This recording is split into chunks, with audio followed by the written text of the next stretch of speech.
Let me ask you something. When was the last time you went on a date and weren't simultaneously wondering if there was someone better just one swipe away?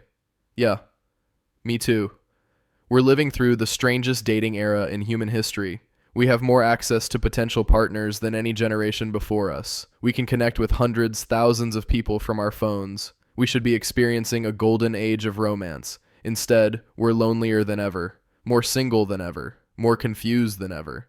And here's the part that stings. It's our fault. We did this. Not the apps, not the algorithm. Us. This is about how we broke dating, why we keep pretending we didn't, and what it's actually costing us. Remember when dating apps first became mainstream? The pitch was beautiful, wasn't it? Find your perfect match. Connect with people who share your interests. Love is just a swipe away.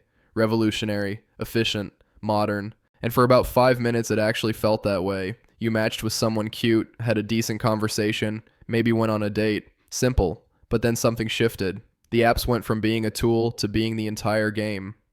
And we started playing a very different game than we thought we signed up for. See, dating apps sold us on connection, but what they actually delivered was options. Endless, infinite options. And we became addicted to those options in a way that fundamentally changed how we view other human beings. Think about it. When you open a dating app, you're not really looking at people. You're looking at profiles, data points, a collection of photos, a bio someone stressed over for 20 minutes, maybe some prompts they tried to make funny. You make a decision about a human being's romantic potential in 3 seconds. 3 seconds. You wouldn't choose a restaurant that fast, but somehow we've convinced ourselves we can assess romantic compatibility in the time it takes to blink. And the apps, they love this. Because every swipe, every match, every message is data. They're not trying to get you into a relationship. They're trying to keep you engaged with the platform. If you find someone and delete the app, you're no longer a user, no longer watching ads, no longer a potential premium subscriber. Their incentive is to keep you swiping. And we fell for it. Hard. Here's where it gets psychological. There's this concept called the paradox of choice. The more options you have, the less satisfied you are with any single choice, because you're always wondering if you chose wrong, if there was something better you missed. Barry Schwartz wrote about this years ago, but we're living it now in the most intimate part of our lives. You match with someone. They seem great, attractive, funny, good conversation. You go on a date. It's fine, maybe even good, but not fireworks, not the movie perfect chemistry you've been conditioned to expect. So what do? You go back to the app, because maybe the next match will be better. Maybe they'll be funnier, hotter, more compatible, more exciting. And the person you just went on a date with, they're doing the exact same thing. They're going home, opening the app, and wondering if they can do better than you. We've turned dating into an optimization problem. We're all trying to maximize our return on investment, trying to find the absolute best possible match from an infinite pool. But here's the thing. Humans don't work that way. Relationships don't work that way. Connection isn't about finding perfection. It's about choosing imperfection and deciding it's worth it anyway. It's about committing to someone even when you don't have complete information, even when you can't run a cost-benefit analysis. But we can't do that anymore, because we've trained ourselves to believe that settling for good is settling, that there's always someone better, that we deserve the absolute best. Spoiler alert, everyone thinks they deserve the absolute best. So we're all just waiting, swiping, hoping, getting nowhere. Let's talk about what dating apps actually turned us into. They gamified human connection. They took one of the most vulnerable, complex, beautiful parts of being human and turned it into a game with points, levels, and rewards. Matches are points, messages are engagement metrics, dates are achievements you unlock, and we started treating each other accordingly. Think about the language we use now. I'm talking to like 5 people right now. I'm keeping my options open. I'm not trying to catch feelings. We talk about dating like it's a part-time job, a hobby, something we multitask while watching Netflix. The apps taught us to be consumers, to shop for people, and we embraced it because it felt empowering. It felt like control in a world where romance always felt chaotic and scary. But what did we actually gain? Sure, you can talk to 5 people at once, but are any of those conversations meaningful? Or are they just surface-level small talk that goes nowhere because everyone's simultaneously having the same conversation with 4 other people? We're also afraid of being too interested that we've made indifference the default. Being emotionally unavailable is somehow attractive now. Playing it cool, not texting back too fast, not seeming too eager. We've created a culture where caring is cringe and detachment is sexy. And then we wonder why we feel empty.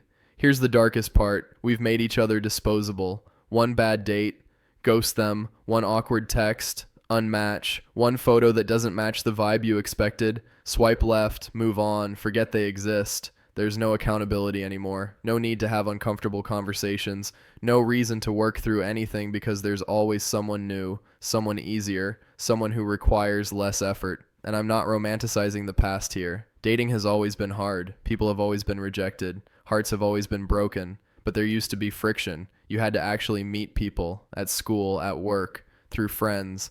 And that social friction created accountability. You couldn't just disappear on someone because you'd see them again. You'd have to face the consequences of your actions. Now, you can be cruel to someone and never think about them again. You can lead people on, waste their time, treat them like they're nothing, and then just move on to the next match. And we've all done it. Maybe not maliciously, but we've all treated someone as disposable because the apps made it so easy. We stopped seeing matches as people with feelings, histories, insecurities, and hopes. They became profiles, data, options in an endless buffet. And when everyone is treating everyone else this way, what do you get? A dating culture built on mutual distrust, where everyone's guarded, where vulnerability is punished, where the only way to protect yourself is to care less than the other person. It's a race to the bottom, and we're all losing. So why don't we just stop? Because we're addicted. And I don't mean that metaphorically. I mean the apps are literally designed using the same psychological principles as slot machines. Variable reward schedules. You don't know when you'll get a match, so you keep swiping. You don't know if this next conversation will lead somewhere, so you keep checking. You don't know if your crush will text back, so you keep refreshing. The uncertainty is what hooks you. And the apps know this. They engineer it. Notice how matches come in waves, how some days you get 5 matches and other days you get none.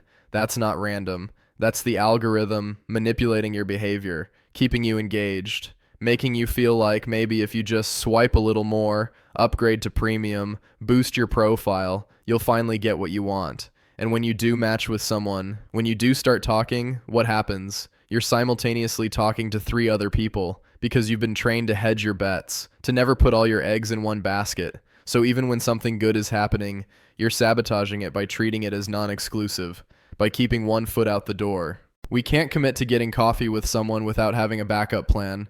And the apps celebrate this. They call it keeping your options open, being smart, not settling. But what it really is, it's emotional unavailability disguised as empowerment. Here's the painful truth. Most of us don't actually know what we want. We say we want a relationship. We say we want connection. We say we're tired of the games. But our behavior tells a different story. We swipe on people based on looks, then complain that dating is shallow. We refuse to be vulnerable, then complain that no one opens up. We talk to multiple people at once, then complain that no one takes us seriously. We want the outcome of a relationship without the risk, without the uncertainty, without the possibility of rejection. But that's not how it works. Real connection requires risk. It requires showing up. It requires being willing to look stupid, to be too interested, to potentially get hurt. And we're not willing to do that anymore. We've been taught that efficiency is virtue, that optimization is wisdom, that the smart play is to minimize risk and maximize return. But love isn't efficient. Connection isn't optimizable. Intimacy can't be hacked. The things that make relationships meaningful are the same things that make them scary. The vulnerability, the uncertainty, the choice to care about someone even when you don't have a guarantee they'll care back. Dating apps promise to remove the uncertainty, to make finding love as easy as ordering food. But what they actually did was remove the humanity, the messiness, the beautiful, terrifying risk of actually connecting with another person. And here's the part we don't want to admit. We chose this. The apps didn't force us to treat each other like products. They created the infrastructure, sure, but we're the ones who decided to use it this way. We could choose to be vulnerable, to have real conversations, to go on dates without simultaneously shopping for someone better. But we don't, because it's easier not to, because everyone else is playing the game this way, and if you don't, you feel like you're losing. We've created a collective action problem where everyone would be better off if we all just stopped, deleted the apps, approached dating like humans instead of consumers. But no one wants to be the first one to put down their phone.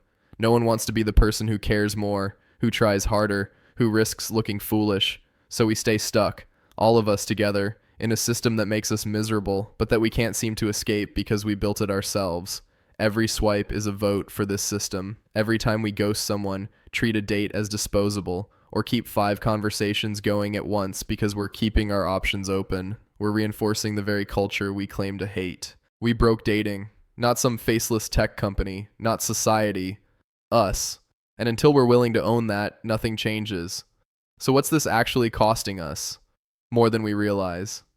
Loneliness is at an all-time high. Depression, anxiety, social isolation, all climbing. And yeah, there are lots of factors, but this is one of them. We're more connected than ever and more alone than ever. And that's not a coincidence. Because the connections we're making aren't real. They're transactional, shallow, built on the assumption that everyone is replaceable. And you can feel it, can't you? That hollowness, that sense that you're going through the motions but never actually getting anywhere. Date after date that goes nowhere. Conversation after conversation that fizzles out. Match after match that never turns into anything real. It's exhausting, soul-crushing, dehumanizing. And for what? So we can preserve the illusion of infinite options? So we can avoid the risk of actually caring about someone? We're sacrificing depth for breadth, meaning for variety, connection for choice. And we're not getting what we actually want. We're getting what the apps trained us to want, which is more. Always more. More matches, more options, more possibilities, but never satisfaction, never peace, never enough. So what do? I don't have all the answers, but I know it starts with recognizing what we've done, owning our role in this, admitting that we chose efficiency over humanity and it's making us miserable. Maybe it means deleting the apps, maybe it means using them differently, maybe it just means being more honest with ourselves about what we actually want and whether our behavior matches that. But whatever it is, it requires us to stop blaming the system and start changing how we show up in it. We broke dating, which means we can fix it if we actually want to.